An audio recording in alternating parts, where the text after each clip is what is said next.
नितिन गडकरी शायद भारतीय जनता पार्टी में आखिरी ऐसे नेता बचे हैं जो राजनीति के पुराने तौर तरीकों पर चलते हैं। नरेंद्र मोदी की कैबिनेट में गडकरी अपने काम को लेकर सबसे अच्छे मंत्री माने जाते हैं। इन दोनों वजह से गडकरी न सिर्फ अपनी पार्टी में बल्कि देश के अन्य राजनेताओं के बीच सबसे लोकप्रिय भी हैं। गडकरी के पक्ष में एक बात यह भी कही जाती है कि वो आरएसएस के भी पसंदीदा बने हुए, इसलिए ये कोई आश्चर्य की बात नहीं है कि केंद्रीय मंत्रिमंडल में सबसे मुखर मंत्री होने के बावजूद गडकरी टकराव का रास्ता नहीं अपनाते हैं और हर मामले में सुलह मशवरा से काम निकालते हैं।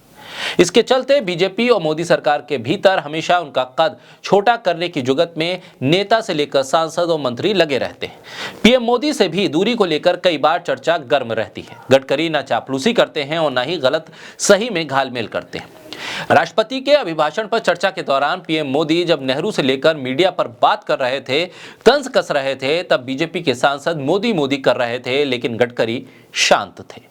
बोलता हिंदुस्तान पर मैं हूं आपके साथ मिर्जा शाकिर अली बेग। राष्ट्रपति के अभिभाषण पर चर्चा के दौरान पीएम मोदी के भाषण के दौरान बीजेपी के सांसद मेज थपथपा रहे थे, लेकिन गडकरी शांत बैठे सुन रहे थे। जब पीएम मोदी अमृतकाल का विश्लेषण कर रहे थे, जब पीएम मोदी कह रहे थे कि कांग्रेस ने देश के वैज्ञानिकों को बदनाम किया, 2047 तक विकसित भारत की बात कर रहे थे पीएम मोदी, जब पीएम मोदी नेहरू सरनेम पर सोनिया गांधी, वरुण गांधी और वरुण गांधी के साथ साथ राहुल गांधी पर कटाक्ष कर रहे थे, तब नितिन गडकरी शांत मन से सब सुन रहे थे। जब पीएम मोदी की बातों पर बीजेपी के सांसद मोदी मोदी कर रहे थे, तब नितिन गडकरी पहली पंक्ति में खामोशी से सब कुछ देख रहे थे, सुन रहे थे। जब बीजेपी के सांसद मेज को थपथपा रहे थे, तब नितिन गडकरी हाथ को समेटे हुए बैठे थे। एक वीडियो सोशल मीडिया पर सामने आया, जो ये वीडियो इस बात को बता रहा था कि उन बीजेपी के सांसदों में सिर्फ नितिन गडकरी ही खामोश थे। इस वीडियो को देखने के बाद अब पूछा जा रहा है कि क्या गडकरी पीएम मोदी की बातों से इत्तेफाक नहीं रखते हैं? क्या दोनों के बीच कुछ पक रहा है? इस वजह से पीएम मोदी की जहां सभी सांसद मेज थपथपा कर तारीफ कर रहे थे, तो गडकरी इतने खामोश थे। ये पहली बार नहीं है जब ये सब कहा जा रहा है। इससे पहले भी गडकरी और मोदी के बीच की दूरी की बात होती रही है और इन बातों पर चर्चा भी हुई है। जब नितिन गडकरी को संसदीय बोर्ड से बाहर निकाला गया था, तब भी इस बात की हवाएं गर्म थी कि गडकरी और मोदी के बीच इत्तेफाक बन नहीं रहा है। वो दोनों एक मंच पर साथ नहीं आ पा रहे।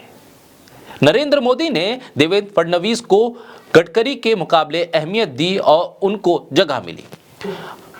आरएसएस के करीबी गडकरी अकेले ऐसे नेता हैं जिन्हें बीजेपी अध्यक्ष बनाए रखने के लिए पार्टी संविधान में बदलाव किया गया था। संघ ने पार्टी आलाकमान को मजबूर किया था और इसके बाद गडकरी को अगले 2 सालों तक बीजेपी का अध्यक्ष बनाया गया था। बात 2013 की है, जब बीजेपी पैसे की कमी से जूझ रही थी। सड़क परिवहन मंत्री के तौर पर गडकरी के काम के बल पर मोदी अपनी सरकार का गुणगान करते हैं, क्योंकि बाकी मंत्रियों का काम तो ऐसा ही है कि जिसका जिक्र नहीं किया जा सकता। इस बात से पार्टी के कार्यकर्ता और आम लोग इत्तेफाक भी रखते हैं। खासतौर पर उत्तर प्रदेश में जाकर पीएम मोदी जब अपनी सरकार का गुणगान करते हैं, तो वहां नितिन गडकरी की सड़कों का काम सबसे ज्यादा नजर आता है। लेकिन गडकरी शांत रहते हैं। लेकिन गडकरी जब बोलते हैं तो मन में जो आता है वो बोल देते हैं। हाल के दिनों में उनका बयान सामने आया। उनका बयान था कि राजनीति अब अच्छे लोगों की जगह नहीं रही है और अच्छे लोगों को उंगलियों पर गिना जा सकता है। गडकरी का यह बयान काफी चर्चित हुआ था कि राजनीति अब सिर्फ सत्ता और निजी फायदे के लिए की जा रही है और नेता सिर्फ 10% लोगों के समर्थन से सिर्फ 10% काम ही करते हैं और समाज सेवा को भूल गए।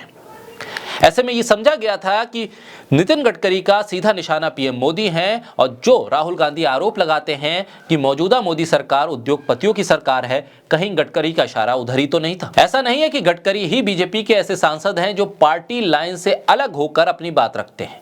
पीएम मोदी की बातों से इत्तेफाक न रखने वाले वरुण गांधी भी हैं। वरुण गांधी भी कई बार अपने बयानों से पीएम मोदी को यह संकेत दे चुके हैं कि सरकार के भीतर सब कुछ सही नहीं चल रहा है। वो सरकार की नीतियों और उनके नीतियों के जरिए लोगों पर पड़ रहे असर का जिक्र ट्विटर के जरिए बार बार करते रहते हैं। वो अपने आर्टिकल्स के जरिए भी सवाल उठाते रहते हैं। जिन नेहरू को लेकर पीएम मोदी संसद में बयान दे रहे थे, उनके सरनेम पर तंज कस रहे थे और बीजेपी के सांसद मेज थपथपा रहे थे, वो नेहरू बीजेपी के सांसद वरुण गांधी के भी दादा हैं। कई बार वरुण गांधी उनको कोट भी कर चुके हैं और खुद वरुण नेहरू और खुद में समानता भी बता चुके हैं।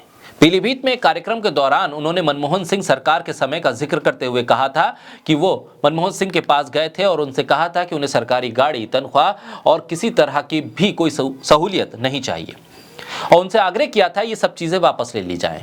तब वरुण गांधी ने कहा कि मनमोहन सिंह ने भी उन्हें एक बात बताई और कहा कि पंडित नेहरू ने भी इसी तरह की बात कही थी कि मुझे न तनख्वाह चाहिए, न बंगला चाहिए और न ही कुछ और चीज। ऐसे में वरुण गांधी अपने आप को नेहरू से कनेक्ट करते हुए नजर आए थे। लेकिन आज संसद के भीतर जब पीएम मोदी नेहरू पर तंज कसते हैं तो वरुण गांधी जैसे नेता इसका क्या जवाब देते हैं, इस पर भी नजर है। भारत जोड़ो यात्रा के दौरान भी राहुल और वरुण गांधी के बीच दूरियों के मिटने के संकेत मिले थे। वरुण गांधी लगातार बेरोजगारी से लेकर हिंदू मुसलमान करने के मुद्दे पर भी बीजेपी की अलग अलग सरकारों पर निशाना साधते रहे हैं। उत्तर प्रदेश की योगी सरकार पर भी शिक्षा मित्रों के मुद्दे से लेकर तमाम बेरोजगारी के मुद्दे पर वो सवाल करते रहे। ऐसे में केंद्र की मोदी सरकार की नीतियों पर भी वो कई बार तंज कसते हुए, सवाल करते हुए ट्वीट कर चुके हैं।